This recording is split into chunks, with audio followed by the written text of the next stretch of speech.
E05 of the naked truth of aesthetics. So today I keep doing that, right? So today we have had a lot of messages. because we're filming from that one, are we facing more like this? Are we seeing now? Whatever. Bit of both. Just that again. No, keep it rolling. Yes, we've had a lot of messages about skincare and products and what to use, because it is a minefield. Absolute minefield. And I feel like now a lot of the younger generation are doing a lot of skincare, and they're just choosing like all these products and brands that because they've heard of it, but it's not necessarily good for their skin. So it's a really good one to speak about. I was reading an article, not an article, so I don't read articles. I'm reading the newspaper. It's probably an Instagram post. That loads of young girls, like especially pre-teens, like sort of 9 to like 14, are using products with loads of acids in it, and it's actually ruining their skin. One of them, not even to slate off this brand because I don't even really know anything about them, is Drunk Elephant. I think it's because it's quite like girly and it looks they like the appealing. packaging, so that's what they're using, and that's what I think quite a lot of people are saying, that it's not actually right for the younger Yeah, because it's got, I think it's salicylic acid it's got in it, so there's lots of really harsh active ingredients, which before puberty is just way too harsh for your skin. So we thought today that we'd go through a bit about kind of what we use, and I've got some really good tips on how to actually work out what is best to use on your skin. Yeah. So we'll start with a very, very basic, okay? So the key to skincare is consistency. Yeah. That is the be all and end all of skincare. You can have, hundreds of really expensive products, and if you're just using it when you think you've got breakout, or just using it when you think you've got dry skin, it's not going to do anything for your life. So I'll start with like the really, really basic, and then we'll talk about our skincare, and then we'll talk about all the extras you can incorporate as well. So the very, very, very minimum you should be doing is morning is double cleanse and moisturize, and the evening is double cleanse, retinol, moisturize. That's minimum. What, retinol for even younger skin or the more mature skin? So as soon as you start to age, so I would say... So that's a long time ago. I know. Long time ago for us now. Well, it's not necessarily, it is anti-aging, but the main thing with retinol is and retinal now as well, instead of retinol, so the OL, it's AL, so it's a slightly different form of because retinol. When I was hearing about like retinol, when I first heard about it, there was a lot of, again, loads of different things are saying you should use it once a day, you should use it once a week, you should use it, and it was really confusing. I think it depends, does it on like the percentage of it, or... So the key to retinol is you have to build it up. So if you go in and you use it every day, you're going to get a retinol response. So you'll get redness, flakiness, dryness, itchiness. I got purging. Yeah. That's what I got, and then I was like, hell no, I don't want to use this anymore. Yeah, and that's what happens with a lot of people. So the way to introduce it into your skincare is, so the first week use it once, second week use it twice, third week use it 3 times, and build it up like that. Yeah. Just be careful if you're having aesthetic treatments though, because you should really stop using it 1 week before, 1 week after, say microneedling or injectables. So like what, even fillers and Botox? Yes. Yeah. Anything. Anything that's going to penetrate the skin. But retinol, or vitamin A is the other name for it, has the ability to go in and correct the DNA of a cell. Love that. So yes, that sounds so good, doesn't it? It does sound really good. So yes, it is anti-aging, but it's not just for people who are concerned with aging. It's for anyone and everyone. Oh, that's good to know. So when I say once you start to age, what I mean is when we're younger, and this happens around 25. Sorry. What happens is our always cells... goes downhill from 25 apparently. Well, before 25, our cells make new cells. Yeah. When we hit 25, our cells copy the old cells, so the quality of the cell gets less and less each time. So unlucky for us. I know. That's so depressing. Well, I used to teach physiology skin aging on a Monday morning. I've told you this, and was the most depressing way to start a week ever. Yeah. On at least put it to like a Tuesday or a Wednesday, like a Monday. Hi guys, nice to meet you. Here's how you're gonna age. Yeah, basically you're generating now, right now. Right now, guys. So what's your skincare routine? So AM and PM? AM, I use a cleanser. I do actually double cleanse. And, well, actually, no, that's my PM. Right, so in the morning, double cleanse.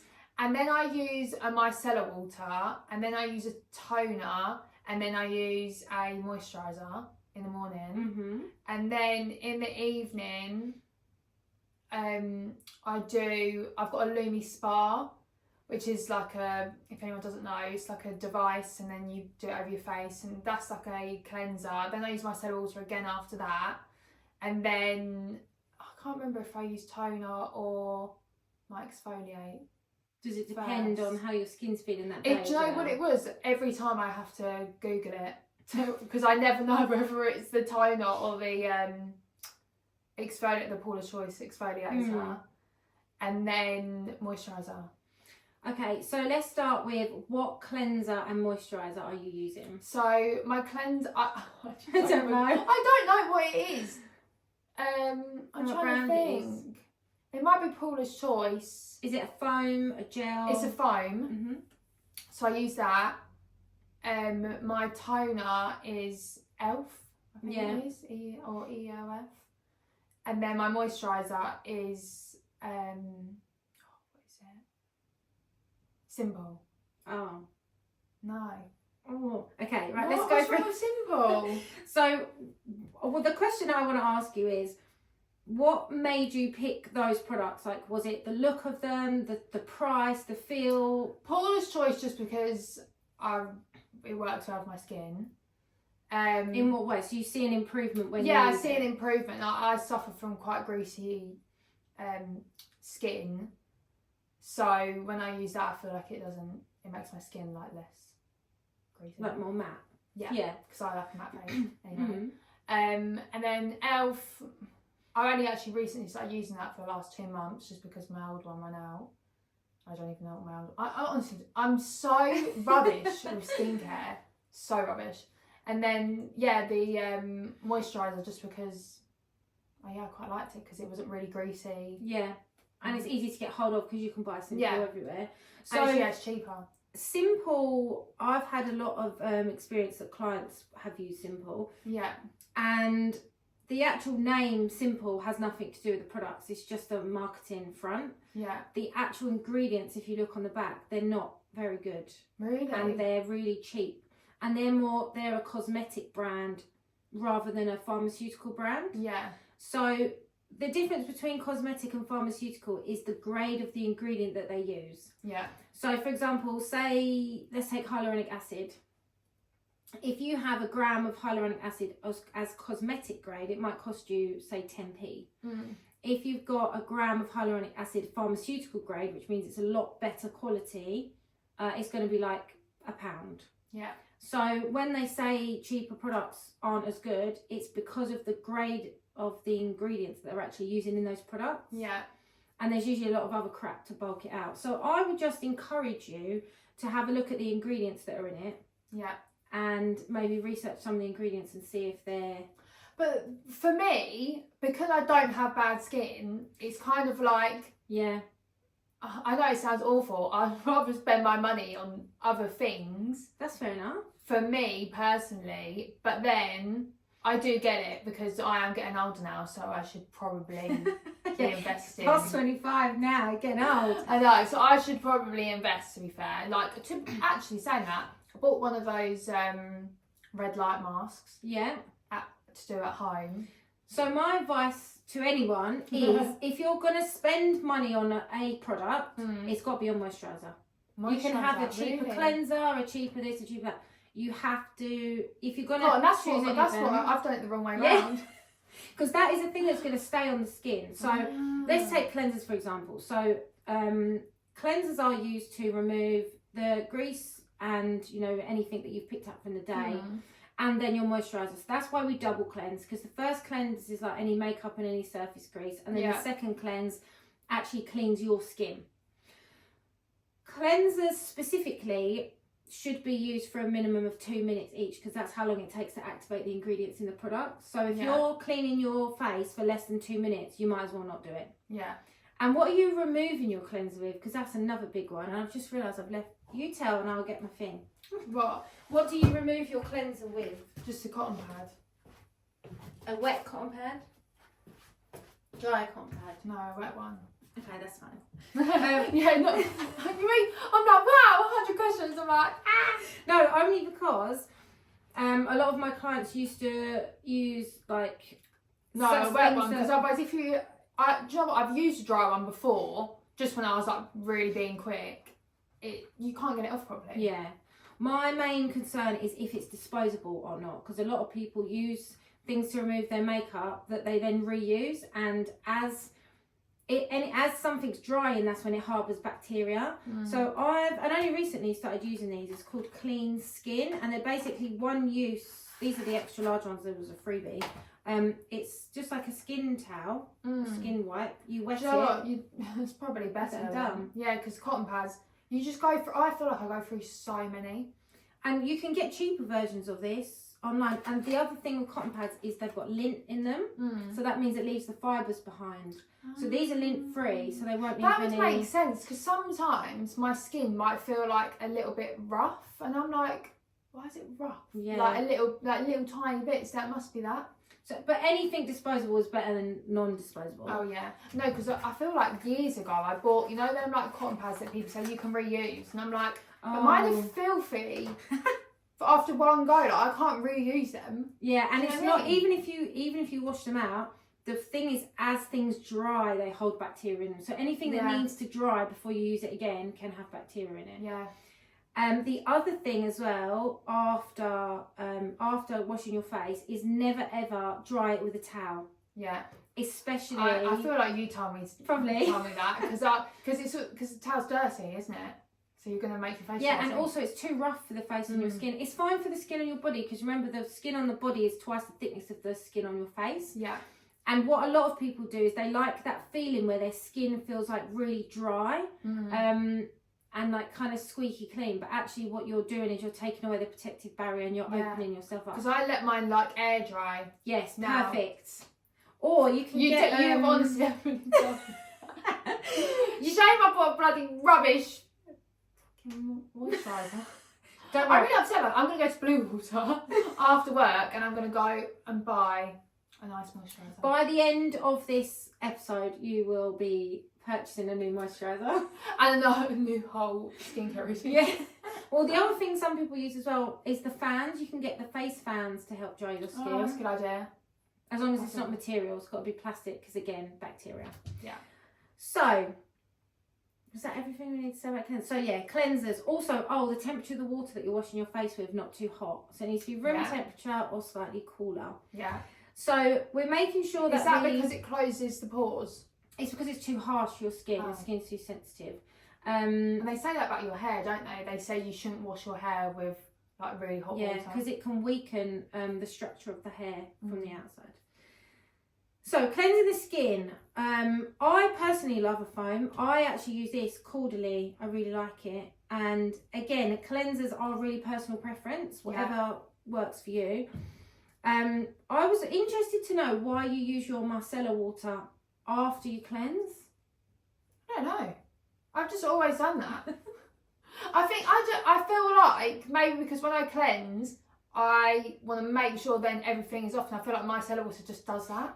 Interesting, because micellar water ideally should be a pre-cleanse. Oh. So like you could use it to take off your surface makeup and all your eye makeup, and then you should double cleanse. Swap that round. No, I do that. In the evening, I use my micellar water first to take my makeup off. Yeah, but in the morning, I would do a normal cleanser, then my micellar water. I don't know why. But yeah, that's what I use to take my makeup off, is micellar water. Yeah. Then I cleanse. Because some people like an oil-based pre-cleanse. I remember when I worked for Dermalogica, they had one, and it's that the oil attracts oil, so like attracts like, and some people really like that. I hate oil on my skin, so I didn't like that at all. So that's why I use a foam cleanser. But it's really important to double cleanse and then remove with something that's disposable and let your face air dry. So exfoliation again is like a personal preference, because you can have the scrubs, You can have a manual exfoliator. You can have a enzyme exfoliator. This is a BHA liquid exfoliator. This is You my use this, favourite don't you? thing at the moment. I have noticed. Paula's choice. Yeah, I have noticed that my pores are just so much less since using that. And I feel like as well, when I use that in the evening and then I put on my moisturiser, I've got that really glassy skin that you want to have like before you go to sleep. Yeah, I really like Paula's Choice. I think it's so well priced. Like, it's really reasonably priced. And they have that in Blue Water now. Do they? Yeah. Where? Is it In that Sephora. Honestly, Sephora is a game changer now in Blue Water. So my advice to anyone, especially with places like Sephora, is maybe just do a quick Google search to see whether the products are cosmetic or pharmaceutical. Yeah. Always go pharmaceutical. Yeah. But yeah, my daughter wanted to go to Sephora and I was like, do you even know what it is? And she's like, well, it's on TikTok, so it must be good. So it is actually good, to be fair, because it's got all of the American products. Well, no, because it's got all of the American products that you could only get online, and now you can obviously get them in there. So you've got like what is it? This shampoo and conditioner that I use, it's like QUAI. That was only online. And I used this Tarte concealer. That was because it's American. Yeah. Only online. So now it's all in there. When I was at Blue Water the other day, there was a queue to get in. Really? There's like 30 people. Oh, I can't remember. No, I think it was a Thursday evening, maybe. Oh. Yeah, and there was security at the front. There was like ropes with the queue. Yeah, that was there. But that was the first weekend that I went, and it was open. Oh God. Well, I might venture in there, but yeah. So pharmaceutical, cosmetic. Let's talk about SPF, because this is a real minefield about when to use it, how to use it. So you tell us your experience with your SPF. So I was actually telling Lola earlier about my SPF that I bought, because I feel like I always try SPFs and they always give me spots, and I started using that last week for like 4 days because I was thinking, I need to start using SPF, even though I do know you're going to use it all the time. But anyway, I started using SPF and I was like, I just broke out in loads of spots, and I was like, that is not my skin. Why? And it is every single SPF I use. So I don't know why. Yeah, so in the UK there's only about 9 different ingredients, I believe, about 9, that are actually registered to, that can be called a skin SPF. Sorry, yeah, SPF. Sun protective factor. I was going to say, so really inappropriate then. Tell me after. Sun protective factor. So, do you know what the actual number means?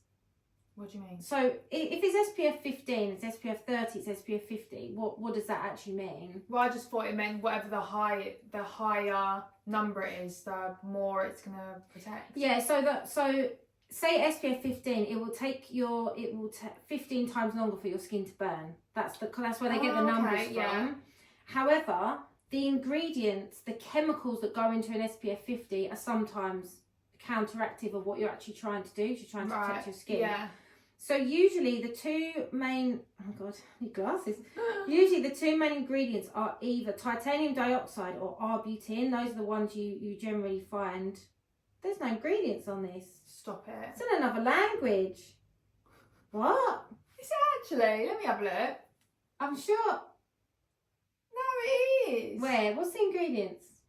Oh, all I can see is vitamin. Oh no, that bit is in English, but under there, that's in foreign.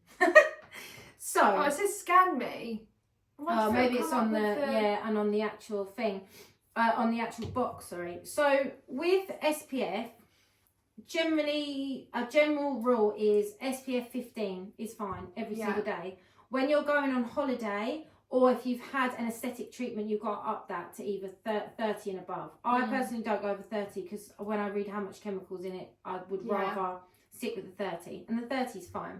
Especially in this country, you don't need SPF 50. Yeah. No way. But you can have it if you want, and that's the reason why I got it is because it said it's vitamin C, and then I thought, oh, isn't vitamin C really good for like brightening? And that's literally why I got it. Question: how much was that? I I don't actually know. I've got a feeling it might be like £19. Okay, it's not too bad. I could be completely wrong. I'm just trying to think of my ASOS order because I ordered it from ASOS. I had a client that she said, oh, I've got this really, really good product. She was asking me my opinion on it, and I saw it, and it was like vitamin C, I think it was an SPF. Yeah. And I said to her, how much did you pay for that? She went, oh, it's £3 in the bargain bucket TK Maxx. And I was like, what do you think £3 worth of product is going to actually do for your skin? Yeah. Probably nothing. So is this a moisturiser as well though? It's a vitamin C SPF. So the trick with SPF is to put it on is to put it on as your last product. Yeah. And you should pat it on rather than rub it on. Okay, yeah, I didn't do that. I definitely rubbed that on. I tell you the reason why. So titanium dioxide, if it's titanium dioxide, because it's like round. Yeah, because I found that really hard to rub in as well. I was like, why is this like not rubbing? Well, it's probably because it's titanium dioxide, and it's like little mirrors that sit on the skin. Yeah. So if you rub, they roll up and they don't work as effectively. So all SPFs should be patted. And also when you're doing your products, don't rub on your hands too much for too long, because then all the active ingredients is going to go into your hands, not your face. So your hands are going to look lovely and young, but your face isn't. So this is 18 and this is 27. So talking of vitamin C, so vitamin C is, think of it as like breakfast for your skin. So it's brightening and it wakes you up. So it's more beneficial to use vitamin C in the morning, so like your breakfast, and then a vitamin A or retinol at night, because that's going to help rejuvenate and change the DNA when your skin rejuvenates at night. Yeah. So my little trick, so my moisturiser, Medicate, Daily Radiance Vitamin C. So it's a moisturiser, it's got vitamin C and SPF in it. Woo! And the reason why I like that is because I do not have time in the morning to put like 10 different I love the way these smell. 10 different products. Oh, it's a new one. Yes, my other one ran out. Oh, so that what a nice smell. Medicate is quite pricey, but so you know how much was this? I think that was £68. £68. Yeah, but wow. But I only use that in the morning because my nighttime one. So that will last you ages, right? Yeah, I say about 3 months. So that's like £22.50 a month. £22 a month. Sure, sure. Which is not much. When you break it out, girl maths. And also, if you're going to spend money, like I was saying, do it on your moisturiser, because that is what is going to stay on your skin the longest, and that's what's going to penetrate into the pores of your skin. Yeah. Penetrate into the layers of your skin. I have a mix, like a 2, 3 in 1, because I don't have time to put lots of different products on my skin in the morning. But if you're going to mix them up like a 2 and a 3 in 1, you have to go expensive, because, and so basically that's £20 per product, because £20 SPF, £20 moisturiser and a £20 vitamin C. Yeah. If you buy a cheaper version of a 2 in 1, the quality is going to be terrible. So how I look at that in my head is like, I guess then if you was to buy like a 2 in 1 shampoo and conditioner, because you know they're going to be rubbish and they're cheap. Exactly. So that's, I think that makes sense. So moisturiser, it has to be your most expensive product all the time. Yeah. And because I am older, and because I, you know, about age and stuff, my money will go on products because I know in the long run it's going to help. Yeah. So everyone always says, oh, you know that myth about you should change your skincare every 6 weeks, or you should change products and all that. Absolute bullshit. No. If something works for you, keep using it. Yeah. So what a lot of people do is they'll say, oh, my skin's a bit oily, I'm going to go out and buy products all for oily skin. And then what happens is they end up drying out their skin, and then they've got dry skin. Yeah. But surely if you bought oily products for oily skin, you're just going to make your skin more oily. No, it dries it out, because products for oily skin, a lot of them have clay in it, which draws out the moisture, so it's counteracting the effect of the oiliness. So for me, I need to buy like water-based. So products. The way to find out what your true skin type is, so you've got skin type and skin condition, very, very different things. So your skin type is how your skin is generally and how it would be sort of day to day, and that's what you should have your main skincare products for. So your cleanser, your toner and your moisturiser. So a great way to find that out is double cleanse your skin and then just leave it for 10 minutes and see what happens. Yeah. If after 10 minutes you've got an oily shine on your forehead and your nose, you've got an oily T-zone. Yeah.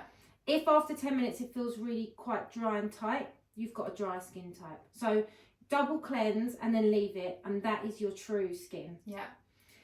However, we use all of these other fancy products, so your masks, your serums, to fight to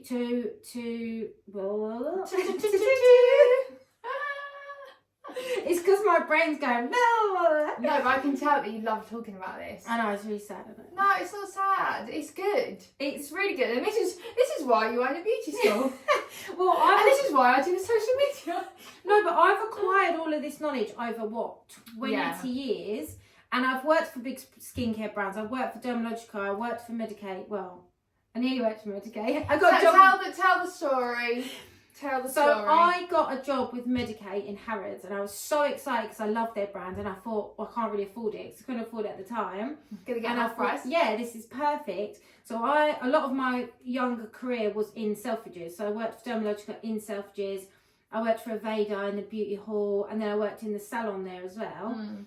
So when I got this job at Harrods, I went for the store approval, and they wouldn't approve me to work in Harrods because I'd worked in Selfridges. I think that's crazy. You can't cross over. Why is that? I think it's something to do with like. Do you think they still do that now? Probably, yeah. It's very, very different. Like Harrods is so strict. You have to wear a certain shade of lipstick. Your heels have to be a certain height. In every department? I don't. This is only the beauty hall. I don't know anything else. But yeah, it was really, really strict there. But so basically, I couldn't get my store approval, so I didn't get the job with them. So I was a bit upset. But I did work. So when I worked for Aveda, they were part of Estee Lauder. So they had Estee Lauder, Aveda, MAC, Kiehl's, Clinique, Bobbi Brown, and I got 75% off of all of that. Oh, stunning. I know. Stunning. So I had anything and everything you could think of. Yeah. So I've been there, I've done it, I've bought the cheap products, I've bought the expensive products. Dermalogica I really, really like, but I feel like I overused it, as in like I was so bored of looking. I had every single product you could ever think of. And that's actually where I learned a lot about skincare. That's where I learned a lot about the SPF, because they brought out a whole, it's called the Solar Booster range. And there was about 15 products in this range, and it was all SPF. It was all to do with different sun protection. And we went on a 3-day training all about the sun and pigmentation and how it affects. So that's where my knowledge of that came from. But they ended up discontinuing the whole range because people were using it wrong. And the chemicals that they had to put for the higher ones, they didn't want to do it anymore, so they just continued It's just all. such a minefield, and that's why I just kind of, I get scared to use more products because I have, the thing is, I feel like my skin's nice, but I want it to be like, look more hydrated. I want to have like, it to look like, wow.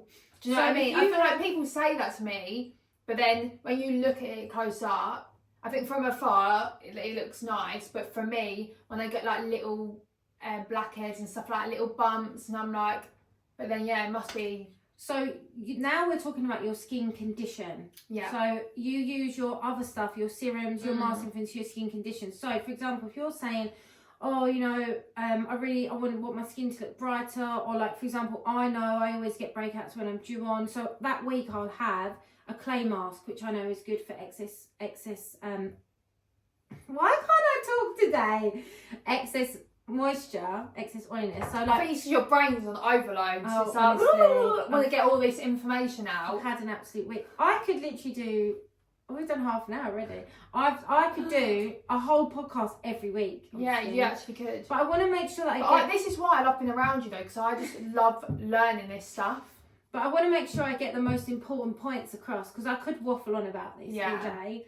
So this is one of my favourite masks. This is a Kiehl's mask. It's turmeric and cranberry seed. It's revitalising radiance mask. Invigorates and brightens the skin appearance. So when I feel like my skin's a bit dull, I'll put this on, and it's actually got like little cranberry seeds in it, so it has a slightly exfoliating effect. Okay. It's really, really nice. Again, how much is that? I think this is about £70. But look how much is in there. Actually, I've got a good question for you. Go on. For the viewers at home. Go on. So, Smells nice, do you have like a couple of skincare brands that you would really recommend for people to use if they don't want to spend a lot of money? AKA yours truly. So there's different tiers, and you can spend however much you want on skincare, but just remember that whatever you put on your skin, you know, the quality of it does reflect the price. Yeah. However, there's 2 brands that I always recommend, and they're readily available because they're now in Boots, and they are pharmaceutical, and they're really reasonably priced. Yeah. So the first one is Avene. Avene. Yeah, so it's spelled Avene. A lot of people call it Aveni, but it's French. I feel like I've said Aveni. It's French, darling, so it's Avene. Darling! But their range of products is amazing, and they actually started in clinics, so the quality is really good. And the other one is Eucerin. Eucerin, I don't think I've seen that. Eucerin. Yeah, again, another pharmaceutical brand that started in clinics. It's a Spanish brand. I really like European products. They've got slightly different ways of making their products, and they generally have higher quality ingredients. So those 2 are fantastic. Anything from either of those ranges. Perfect. But you must know your baseline skin type before you go and buy your products, because like you say, if you want a brightening skin and you go and buy a brightening range for cleansing and moisturising, what is actually in those products and what is it doing to your skin? Yeah. I would suggest that you buy a cleanser and a toner if you want, and moisturiser, but cleanser and moisturiser for your skin type. Yeah. And then the extra stuff. So say for example you've got slightly drier skin, you can use, so this is again Medicate, but this was a freebie actually because I spent so much money. This is a B5 hydrator, so it intensifies so it's hyaluronic acid and NMF, niacinamide. B5 is niacinamide. It is. Well done. I suddenly went, oh shit, I can't remember what it is. So cut. Set that bit out. So if I'm having a dry week, oh god. If Gary saw it out. If my skin feels particularly dry one week, and that could be from I usually get it when I have the heating up a lot, or I'm in summer with aircon. So you can put this. Agreed. This will go. So serums. So this is how you layer them. Serums go underneath your moisturiser. So you put your serums on first because they've usually got a smaller molecular weight. Yeah. Which my brain's like, but all it means is the molecules are smaller. So you don't want to put a small on top of big because it won't go in.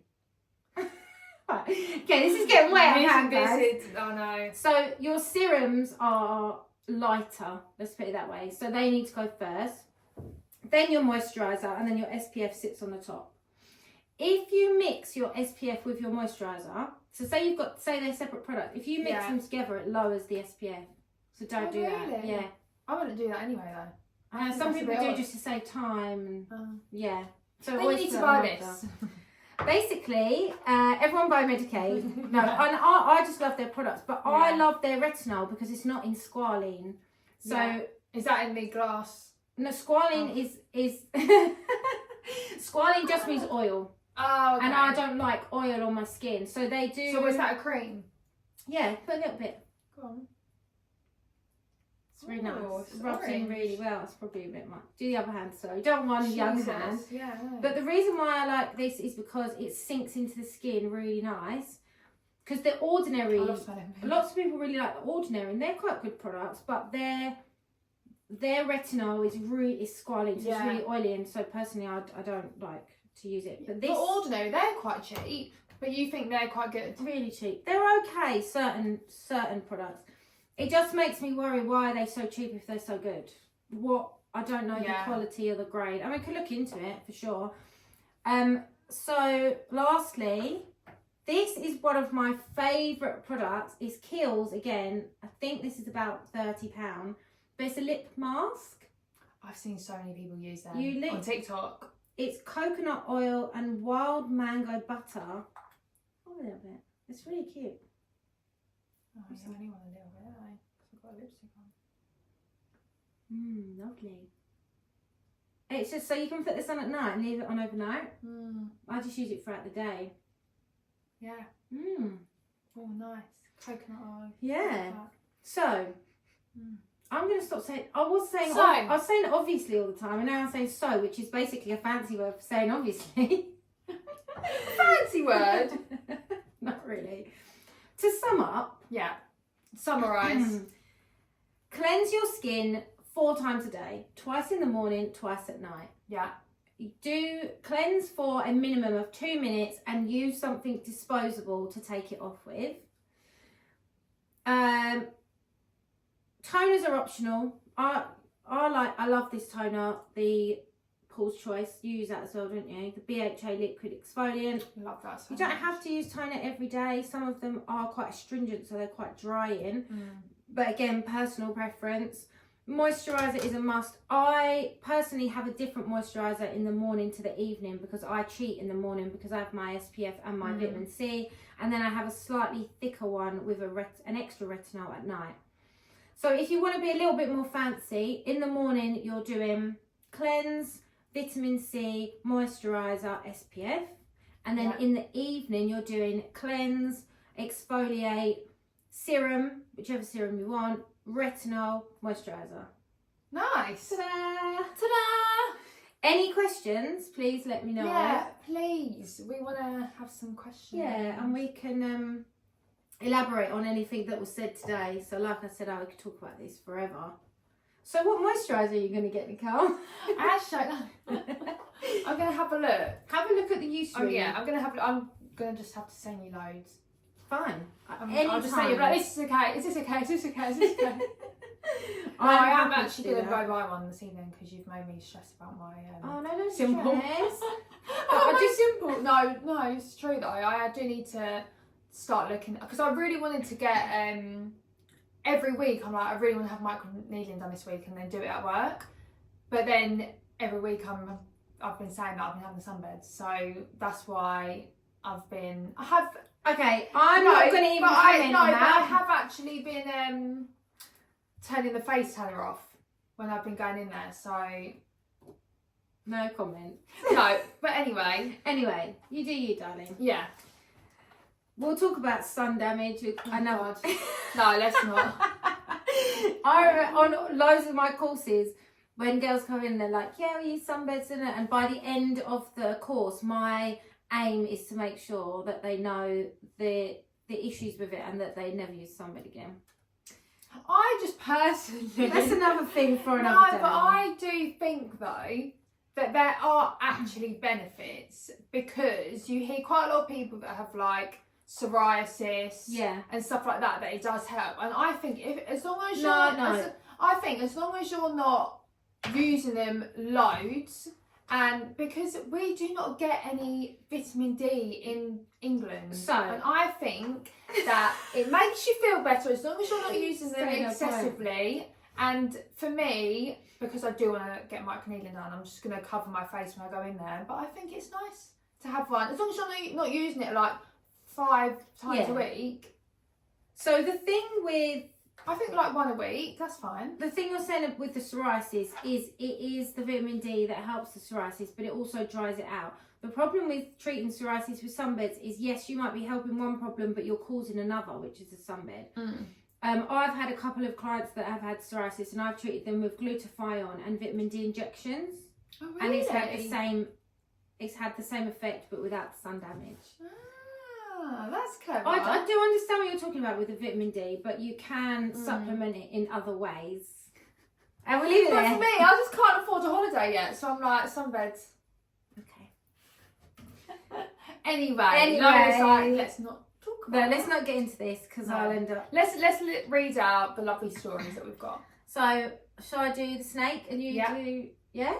Yeah. Okay, so I actually, without reading too far into it, I actually managed to get 2 that are a bit similar, like on the same kind of subject. Oh, cute. And it's about training courses, which obviously, you know, it's why we're here. This is anonymous, guys. Yes.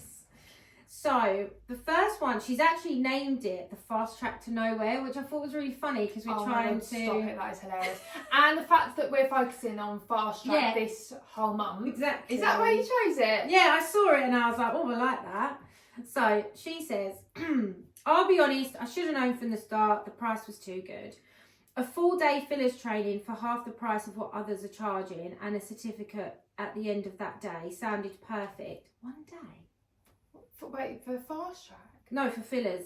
It's a fillers course. Oh, wow. That's too short. Or maybe it was, well, she just said a full day training. Anyway, I arrived at the academy, if you can even call it that, which turned out to be a back room of a salon. A tiny space with a massage bed shoved in the middle. The trainer, who I later found out had only been injecting for a few months herself, Stop. barely introduced herself before launching a PowerPoint presentation from 2018. The models had literally been pulled from the waiting area, random clients who had been offered cheap lip filler in exchange for being a model. Then came the hands-on part. I was handed a syringe and told, just go for it. Stop it. No. Stop. This is so scary. No proper marking up, no safety checks. I asked about injection techniques and the trainer shrugged and said, it's all about confidence. I wanted to die. When I finally got my certificate at the end of the day, which looked like it had been printed from Microsoft Word, I knew I'd made a huge mistake. No official accreditation, no real guidance, and £800 down the drain and a sinking feeling in my stomach £800 for a day. For just to be qualified in fillers. It took me months to unlearn the bad habits that had been taught and even longer to rebuild my confidence. I ended up paying for a proper course elsewhere, Eclipse, and the difference was night and day. Now when people ask me for training recommendations, I always tell them if it sounds too good to be true, it probably is. That's nuts, because imagine like some people that isn't like her and will go there and then just think that that's normal training, that's what normal training's like. Thing is, if you don't know, you don't know. Where do you start? But then I just think, for me, like if that was me, I would expect like more. And there's so much on social media nowadays, you know what good training looks like. So be a bit more smart, but savvy. I don't think they should be allowed. You shouldn't be allowed to just... People should have to come and look at your premises of where you're teaching. Yeah. Shouldn't it? But that's... So we're accredited with qualifying VTCT, they actually come out and they assess where you're doing it. Yeah, that's how it should be. Well, with other accreditations, they don't. They never see. So I could do it in my kitchen if I wanted to. That's nuts. It's really scary.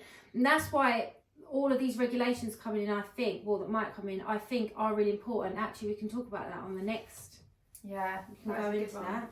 Yeah, it is, because the thing is, regulations, for the people that are getting the hump about regulations, like, you shouldn't really, because they are actually going to be a good thing, 100%. and they're going to be a good thing for you, a good thing for people that are wanting to get the treatments. Like, you've got to look at this in a positive way, that you have to do all, be regulated. You've got to do the regulations, because you don't want to just be that person that can do it in the kitchen. Exactly.